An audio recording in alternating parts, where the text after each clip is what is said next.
me suis assis, je me suis levé, puis je me suis assis et je me suis levé encore, en silence. Parce qu'autour de moi on se levait et l'on s'asseyait. J'ai joué le jeu en silence, par empathie. J'ai regardé mes pieds, j'ai écouté, j'ai regardé le plafond, j'ai entendu. J'ai entendu un homme tenter d'apaiser la peine d'une famille avec les mots d'une religion en laquelle je ne crois pas. J'ai écouté un homme en chasuble discourir sur la perte d'un être cher avec des concepts qui me paraissent d'un autre temps. Mais j'ai joué le jeu, en silence, par empathie. Je n'ai rien dit. Je savais pourtant qu'il y avait là un brin d'hypocrisie, qu'il y avait là quelque chose d'injuste. Non pas l'injustice de la mort frappant une jeune femme en pleine force de l'âge, aucune mort n'est juste. Je parle de l'injustice frappant la vie. Je parle de l'injustice frappant celle qui reste, celle qui n'a pas pu accompagner la femme qu'elle aime dans ses derniers instants, celle qui a perdu la femme qu'il aimait, celle dont l'existence n'a pas été évoquée par le prêtre. Sur le parvis, comme tout le monde, j'ai attendu. J'ai croisé quelques regards incrédules, j'ai échangé quelques mots insurgés. Les porteurs, cercueil sur l'épaule, ont descendu les marches, et je l'ai vu passer la porte. J'ai vu la peine, j'ai vu la douleur, j'ai vu la détresse. J'ai vu les yeux de celle qui venait de perdre sa compagne depuis tant d'années. J'ai vu la peine, la douleur, la détresse de celle qui venait de perdre l'être qu'il aimait depuis des années. Je n'étais pas un proche, mais mon cœur s'est serré. Sa peine, sa douleur, sa détresse m'ont envahi lorsque nos regards se sont croisés.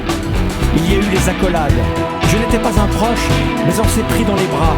Je n'étais pas un proche, mais je l'ai serré fort. Elle m'a serré fort. Elle m'a parlé et elle m'a serré fort. Je l'ai serré encore, très fort. J'ai senti sa peine, sa douleur, sa détresse. Je les ai faites miennes quelques instants, comme pour la soulager. Mais je ne sais que rien ne peut soulager, aucun geste, aucun mot. Quoi que l'on dise, cela est dérisoire. J'ai prononcé 2 phrases, peut-être 3. Des banalités que l'on ne contrôle pas, des stupidités de circonstances.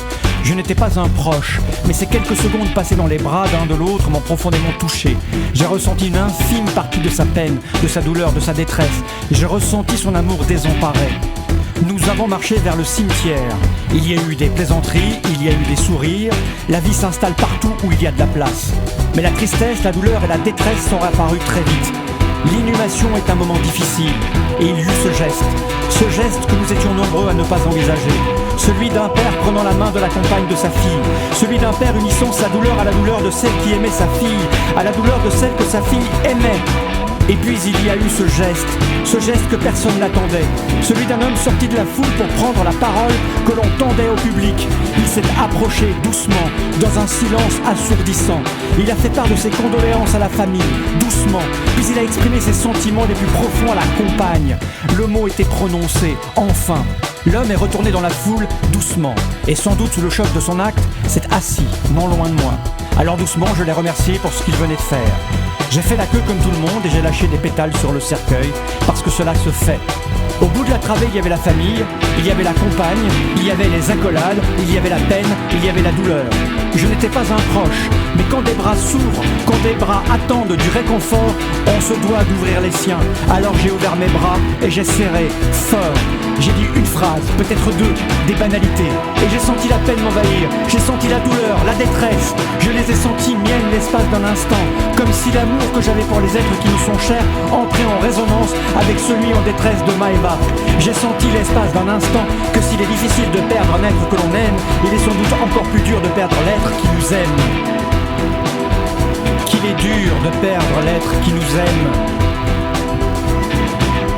Qu'il est dur de perdre l'être qui nous aime.